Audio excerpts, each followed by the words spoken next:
मानवजात सतत धावत आहे, परंतु माणसाला अंतिमतः गरज असते ती स्थिर होण्याची, शांतपणे आयुष्य जगण्याची.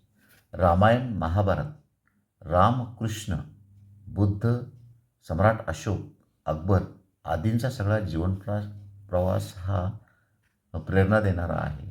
आणि वैदिक धर्मसुद्धा कर्मकांडाकडून उपासनेकडे वळला, म्हणून तो शांततेचा मार्ग आणि उपनिषदांची निर्मिती झाली.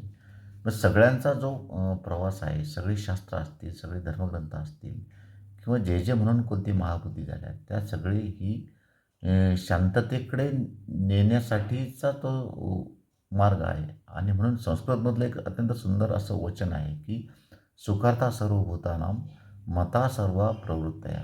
सगळे सगळ्या शास्त्रांची जी प्रवृत्ती आहे ती सुख आणि पर्यायाने शांततेकडे नेणारी आहे.